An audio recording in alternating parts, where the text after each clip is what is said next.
siang semuanya. Apa kabar teman-teman semua? Kembali lagi sama kita di Himpunan Mahasiswa Pendidikan Bahasa dan Sastra Indonesia. Kali ini ada yang berbeda karena kita akan merayakan Festival Bulan Bahasa tahun 2022.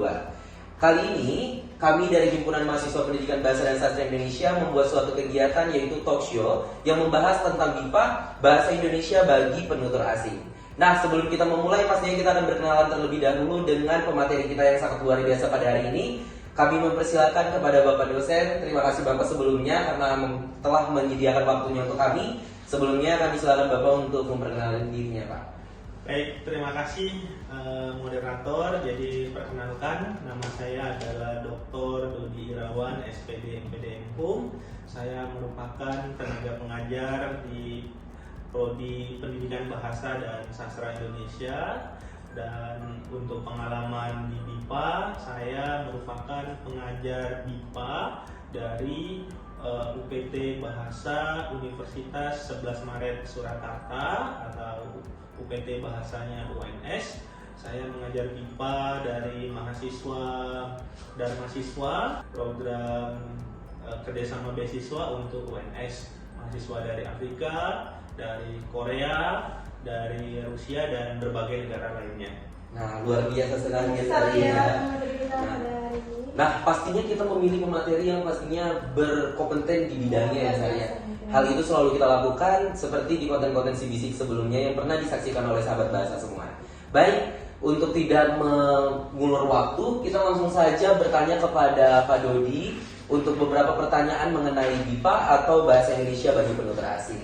Nah, Pak, sebelumnya dari pengalaman Bapak sendiri, menurut Bapak BIPA itu sebenarnya apa sih, Pak?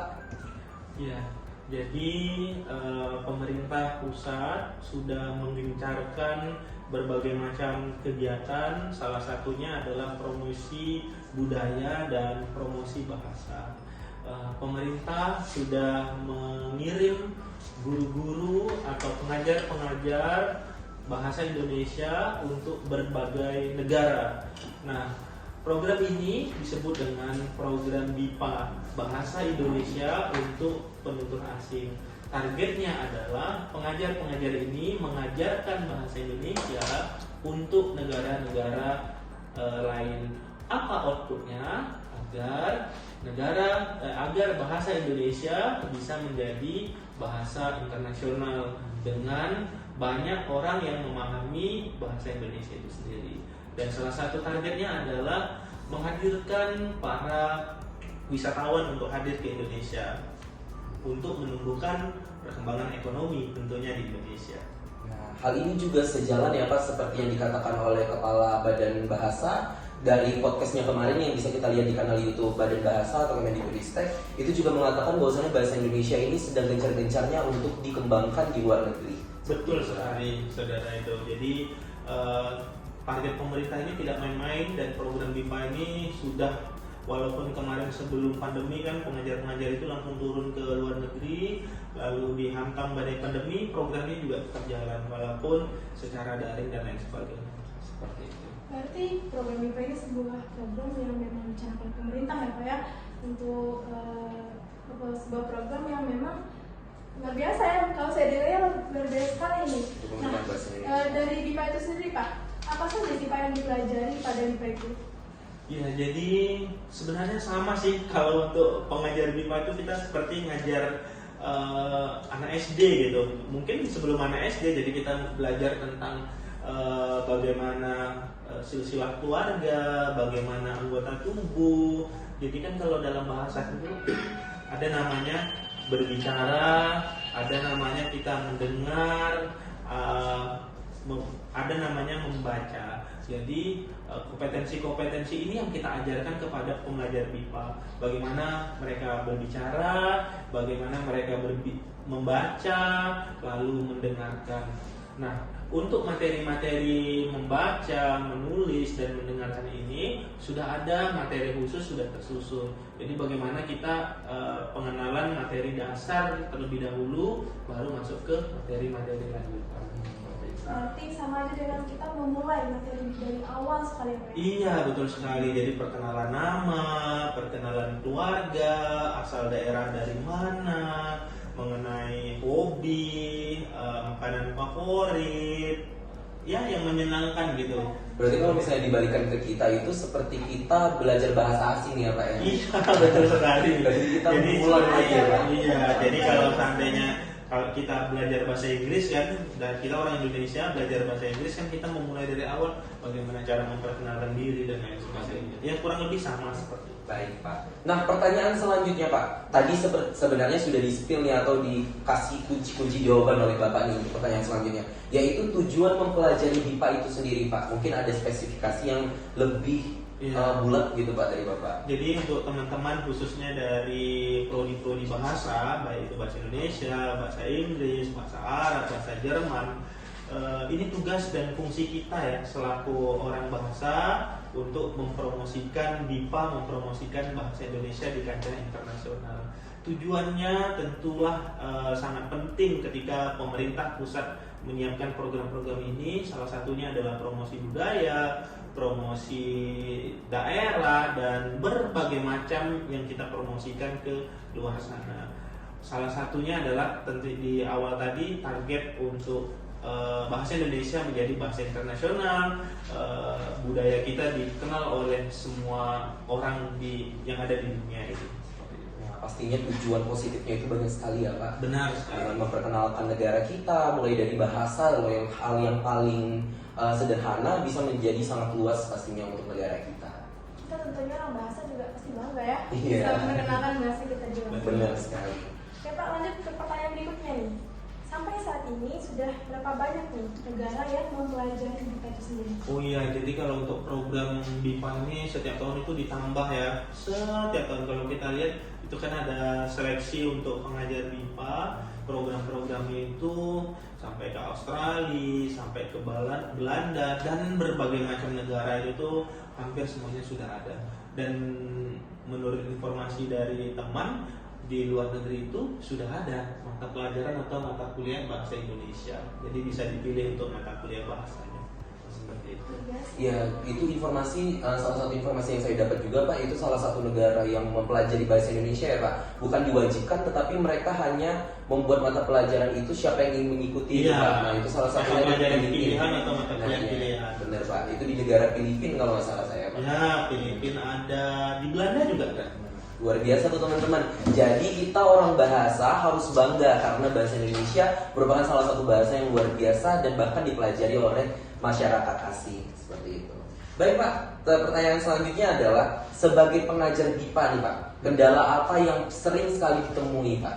Ya, jadi kebetulan ketika pertama kali saya mengajar BIPA itu sedikit deg-degan ya. Saat itu saya sedang proses S3 di Solo. Kebetulan pengajar BIPA-nya sedang sakit. Saya diminta oleh dosen saya membantu untuk satu pertemuan menjadi pengajar BIPA. Dan syukurnya pada saat itu saya mengajar BIPA itu mahasiswa-mahasiswa yang sudah agak paham dengan bahasa Indonesia walaupun masih terbata-bata. Dan memang ada satu mahasiswa yang dari Rusia, beliau itu memang tidak mau menggunakan bahasa Indonesia, dan kita harus memahami budaya orang luar ya.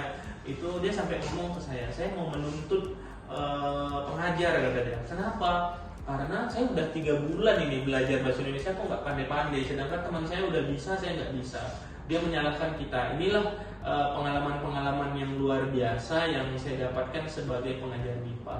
Jadi ketika kita ingin menjadi pengajar BIPA, satu kita harus pede. Yang kedua kita harus memahami bahasa orang luar, karakter orang luar, budaya orang luar khususnya, di mana kita ditempatkan dan negara-negara mana saja yang kita ajar. Kalau memang di Indonesia para peserta BIPA ini datang, kita harus tahu oh ini dari Afrika, bagaimana sih karakter mereka. Syukur-syukur kita harus memahami sedikit-sedikit tentang bahasa mereka. Dari Rusia, dari Poland, dari Jepang yang saya ajar kemarin itu. Jadi kita harus kalau seandainya Pak, apakah kita harus bisa bahasa Inggris? Biasanya harus dituntut mampu bahasa Inggris agar nanti komunikasinya agak nyambung seperti itu. Tapi saran saya kalau seandainya di Indonesia, apalagi seandainya di Kepulauan Riau kan banyak sekali wisatawan yang hadir, ya kita beranikan diri saja seperti itu. Jadi PD itu yang paling utama seperti itu. Iya. Jadi banyak sekali apa kendala-kendala yang dihadapi ya. Pak? Iya, Salah satu terutama contohnya seperti tadi. iya, bahasa. Kendala utamanya itu adalah bahasa. Kita harus juga menguasai bahasa asing pastinya ya Pak. Untuk Terkadang mahasiswa itu kita udah bisa bahasa asing dia, bahasa Inggris dia nggak paham bahasa Inggris, dia hanya bisa bahasa negaranya saja. Nah, Seperti itu. jadi seperti itu sahabat bahasa, kendala-kendala yang dihadapi untuk mengajar BIPA. Jadi kalau misalnya sahabat bahasa di sini tertarik untuk menjadi pengajar BIPA, pastinya harus mempersiapkan diri dengan sangat baik agar bahasa Indonesia sendiri itu yang diajarkan ke teman-teman negara asing itu juga bisa tersampaikan dengan baik seperti itu. Iya, benar sekali. Pak, ini ada pertanyaan berikutnya. Apa yang membedakan pembelajaran bahasa Indonesia bagi penduduk asing dengan pelajaran bahasa Indonesia yang biasa kita pelajari, Pak? Pada dasarnya itu kurang lebih sama ya materi bahasa itu. Apa sih yang membedakan untuk materi BIPA sama materi bahasa Indonesia yang kita pelajari saat ini? Tentunya kalau seandainya materi BIPA itu kita memulai pembelajaran itu memang dari awal gitu. Kalau kita di perguruan tinggi kan sudah membahas mengenai ini materi berbicaranya itu tentang berpidatonya udah levelnya itu level atas. Sedangkan kalau dari BIPA itu tuh ada dimulai dari level dasarnya tingkat bawahnya seperti itu. Baik Pak. Nah berarti ada tahap-tahapan untuk kita mengajari mereka ya Pak supaya mereka Betul, bisa sudah paham ada dari buku awal. panduannya seperti itu. Nah teman-teman kita harus mengedepankan literasi juga agar teman-teman bisa mempersiapkan diri juga dengan baik. Nah ini bakalan ada beberapa pertanyaan yang mungkin diulang yang tadinya sudah diberikan jawaban oleh Bapak. Pastinya nanti pertanyaan-pertanyaan tersebut kita akan mendapatkan hal yang lebih lagi dari Bapak, mungkin ditambahkan atau juga sahabat bahasa akan bisa mendengarkan hal yang lebih bulat lagi dari Bapak untuk segala pertanyaan yang telah kita siapkan untuk Bapak pada hari ini. Nah selanjutnya Pak, apa sebenarnya hal yang sangat penting dari pembelajaran BIPA ini Pak? Kenapa kita itu harus mengajarkan BIPA terhadap mereka nih yang berada di negara asing? Padahal kalau faktanya Pak, banyak sekali masyarakat kita juga yang masih kurang nih Pak untuk kemampuan dalam menggunakan bahasa Indonesia yang baik dan benar. Ya tentunya kawan-kawan sahabat bahasa, kita selaku aktivis atau orang-orang yang berkecimpung di bahasa merupakan duta bahasa. Jadi kita semuanya merupakan duta bahasa untuk mempromosikan bahasa Indonesia. Nah, BIPA ini merupakan suatu peluang yang sangat besar yang sudah diciptakan oleh pemerintah untuk wadah yang bisa kita terapkan, kita ikuti untuk program-program pengajar BIPA untuk negara-negara asing. Nah, pertanyaannya tadi apa tips ya? Bagaimana? Banyak kita ini kan mengedepankan pengajaran terhadap masyarakat asing nih Pak. Oke. Tapi banyak masyarakat kita Jadi juga. pertanyaannya kita ini ya kalau bahasanya sok-sokan lah pengen ngajarin orang luar, sedangkan kita aja masih kalau di tes UKBI ya masih banyak yang Ya, benar. seperti itu. Dari saya bahwa ketika kita ingin mengajarkan bahasa itu tuh hal minus atau hal negatif tentu ada, tapi jangan pernah memikirkan hal-hal yang negatif. Kita lebih fokus kepada hal-hal yang positif agar hidup kita ini lebih berwarna gitu. Kita nggak usah lihat ke bawah, nggak usah lihat hal-hal negatif, tapi bagaimana kita melihat segi positif dari program ini. Dan saya sangat mendukung sekali selaku orang bahasa untuk program BIPA ini. Seperti itu. Nah pastinya walaupun ada hal-hal kendala seperti tadi ya Pak, masyarakat yang masih kurang dalam menggunakan bahasa Indonesia, ada hal positif lain yang kita kedepankan untuk mengembangkan bahasa itu sendiri teman-teman. Iya. Nah baik, silakan Sari dilanjutkan. Terus saya pertanyaan berikutnya. Nah, ketika kita ingin menjadi seorang untuk yang mengajarkan BIPA ini, kira-kira apa nih hal-hal yang penting dan yang perlu kita pelajari dan kita persiapkan Pak untuk menjadi seorang pengajar BIPA itu sendiri? Ya tentu kalau kita mau ikut seleksi pengajar BIPA, tentunya kita harus memiliki sertifikat UKBI ya. Jadi dan tentu kita harus mempersiapkan diri untuk tes UKBI. Selain UKBI, kita juga harus mempersiapkan negara mana yang akan kita tuju. Kalau memang negara yang mayoritasnya bahasa Mandarin, maka kita menyiapkan sertifikat bahasa Mandarin, kemampuan bahasa Mandarin. Kalau tujuan negara kita adalah seperti Arab Saudi, maka kita persiapkanlah sertifikat bahasa Arab. Kalau tujuan negara adalah dengan bahasa pengangkatnya itu ada bahasa Inggris, maka kita harus menyiapkan sertifikat berbahasa Inggris seperti itu. Tentunya dokumen-dokumen lain sebagai pengalaman. Jadi kalau seandainya kita tidak bisa memiliki pengalaman pengajar BIPA yang seperti di UPT Bahasa dan lain sebagainya, bisa kita ciptakan sendiri pengalaman itu. Contoh, di kantor imigrasi itu ada masyarakat yang dideportasi atau negara-negara yang tersandung hukum yang masih berada di Tanjung Pinang seperti itu. Kalian bisa membuat program selaku mahasiswa. Yuk kita buat program pengajaran bahasa Indonesia untuk para imigran yang ada di Kepulauan Riau atau yang ada di pengasingan seperti itu. Jadi nanti surat itu kalian minta juga ke imigrasi bahwa kalian sudah pernah mengajar atau membuat program mengajar bahasa Indonesia untuk orang-orang yang ada di penampungan gitu, ada bahasa khusus gitu, orang-orang yang tersandung hukum sehingga harus dikembalikan ke negaranya seperti itu. Jadi kan bisa sendiri kita ciptakan pengalaman mengajar itu tanpa harus penunjukan dari pemerintah. Kita sendiri yang menciptakan pengalaman itu. Berarti ini hal penting nih untuk sahabat bahasa di rumah, karena untuk menjadi seorang pengajar BIPA kita harus melewati tahap seleksi, mempersiapkan hal-hal yang memang harus dipersiapkan dengan matang gitu ya. Ya, benar sekali. Ketika kita punya pengalaman, tentunya ada nilai plus yang sangat luar biasa. Jadi pengalaman tersebut juga harus diciptakan secara pribadi juga ya, Pak. Dan Agar sudah kita harus siap dimulai juga. dari sekarang gitu ya. Iya. Sekali. Baik, kita melanjutkan pertanyaan selanjutnya. Ini tadi sudah dijelaskan sedikit oleh Bapak ya mengenai tentang lintas budaya nih Pak. Mengapa pengajar BIPA harus mempelajari lintas budaya dari yang ingin kita paparkan itu Pak? Ya, jadi kita itu memang harus mengetahui karakter, kebudayaan, target audiens kita gitu. Contoh, ketika saya menjadi pengajar BIPA di UNS, mahasiswa saya itu ada dari Afrika, ada dari Poland, ada yang dari Rusia, ada yang dari Jepang. Jadi ada beberapa materi yang saya ajarkan itu mereka masih kurang paham.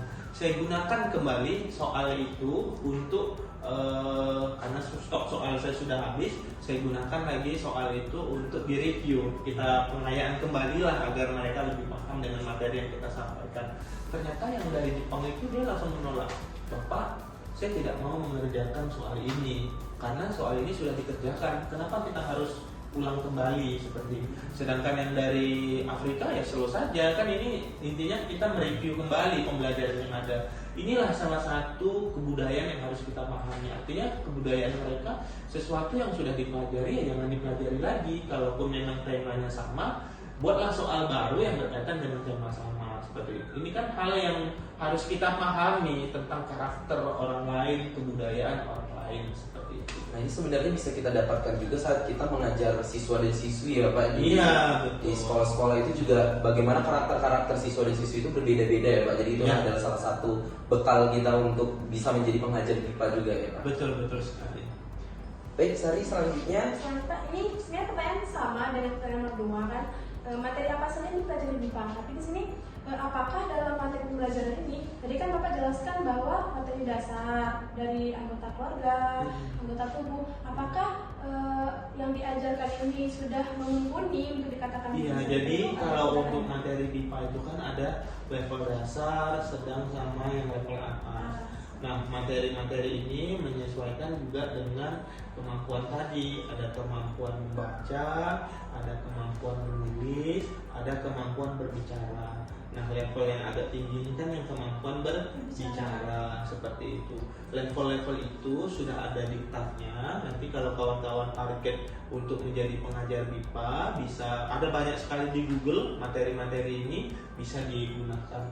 Nah, saran saya sebaiknya untuk materi-materi ini gunakan pendekatan kearifan lokal. Kalau seandainya mereka beberapa lalu itu kan ada mahasiswa Perancis yang datang ke Indonesia, kita gunakan kearifan-kearifan lokal yang ada di Kepulauan Riau agar mereka itu lebih senang. Salah satunya kayak mahasiswa saya yang dari Poland itu target mereka ke Indonesia itu dia juga mengenal budaya. Jadi mereka ke Toraja, pergi ke Papua, pergi ke beberapa daerah untuk mengenal kebudayaannya seperti itu. Jadi sekali lagi materinya itu tuh menyesuaikan dengan tingkatan tadi. Pastinya kita juga di sela-sela itu mempromosikan negara kita. Iya, itu yang paling utama target BIPA. Iya, karena masyarakat asing itu senang sekali dengan yang berbau-berbau budaya. Itu memang banyak sekali sih Pak dikemukakan oleh para ahli juga di dalam penelitian-penelitian. Baik Pak, ini adalah pertanyaan terakhir untuk sesi kita pada hari ini. Sekalian juga menjadi suatu pertanyaan yang pastinya berguna dan bermanfaat bagi seluruh sahabat bahasa yang ada di rumah ini Pak. Yaitu, apakah ada tips untuk mahasiswa yang memiliki keinginan untuk menjadi pengajar BIPA Pak? Oke, tips dan trik untuk mahasiswa yang ingin menjadi pengajar BIPA. 1, kalian harus memiliki target negara mana yang akan kalian kunjungi. Ketika kita sudah memiliki target negara mana yang akan kita kunjungi, target yang kedua adalah menyiapkan kemampuan bahasa tadi. Kemampuan khususnya untuk UKBI dipersiapkan kemampuan bahasa kalau kita mau ke Arab atau ke Belanda atau ke Australia, kemampuan bahasa sesuai dengan negara tujuan. Yang kedua tentunya sering search YouTube atau Google atau apa, sharing pengalaman dari teman-teman yang sudah pernah berangkat. Yang selanjutnya adalah mempersiapkan pengalaman tadi, seperti yang pengalaman yang kita ciptakan sendiri agar menjadi nilai tambah. Contoh yang saya katakan tadi adalah pengalaman mengajar warga asing yang tersandung hukum di Indonesia. Mungkin kita bisa mengajari mereka, khususnya anak-anaknya, kan itu ada ibu-ibu, ada anak-anak, ada bapak-bapak. Cuman tanda kutip lagi ya, kemampuan bahasa ini jangan sampai disalahgunakan oleh orang-orang asing tadi, karena kan rata-rata orang-orang yang tersandung kasus, dan kasusnya itu ada beberapa itu yang kasus yang fatal, ada juga kasus yang memang mereka itu adalah pengungsian. Nah, jadi kita sortir lagi, jangan sampai kita ngajarkan dengan orang-orang yang bermasalahnya itu tuh fatal, contoh narkoba atau kasus-kasus hukum yang berat. Tapi biasanya kalau dari mereka yang kasus-kasus ringan itu adalah nelayan atau apa seperti itu. Pastinya Pak, dari kesimpulan yang Bapak sampaikan adalah kita harus mempersiapkan diri pastinya ya Pak, yang dengan hal-hal yang dapat kita pelajari mulai dari kanal internet ataupun berbagai media lainnya gitu teman-teman. Karena banyak sekali sekarang hal yang bisa kalian searching ya, atau kita dapatkan dari Google pastinya. Nah itu sahabat bahasa. Mereka sudah meluas banget ya. Ya, benar sekali. Nah, bagi sahabat bahasa sekali lagi, kalau misalnya sahabat bahasa masih penasaran, sahabat bahasa bisa komen di bawah, lalu nanti kita akan menjawabnya melalui balasan komen yang diberikan oleh sahabat bahasa, seperti itu. Pastinya apa yang kita sampaikan pada hari ini yang disampaikan oleh Pak Dodi juga. Nah, pastinya apa yang disampaikan hari ini oleh Pak Dodi akan berguna bagi teman-teman semua yang ingin menguasai atau berkecimpung di dalam dunia BIPA atau bahasa Indonesia bagi penutur asing. Nah, sekali lagi mengucapkan terima kasih untuk Pak Dodi untuk waktunya pada hari ini, Pak. Sama, terima kasih juga untuk teman-teman yang sudah menyiapkan waktu untuk kejadian ini. Sangat luar biasa. Pastinya apa yang disampaikan oleh Pak Dodi sekali lagi sahabat bahasa akan berguna bagi sahabat bahasa semua, diikuti, dicerna, dan dilaksanakan dan dilakukan ya Sari. Nah seperti itu. Baik sahabat bahasa, jangan lupa saksikan Malam Puncak Festival Bulan Bahasa pada tanggal 29 Oktober di Auditorium Universitas Maritim Raja Ali Haji bersama Himpunan Mahasiswa Pendidikan Bahasa dan Sastra Indonesia. Terima kasih Bapak sekali lagi. Kita akhiri. Assalamualaikum warahmatullahi wabarakatuh. Selamat siang. Om Swastiastu, salam budaya, namo buddhaya, salam kebajikan. Salam sejahtera untuk teman-teman semua. Salam literasi.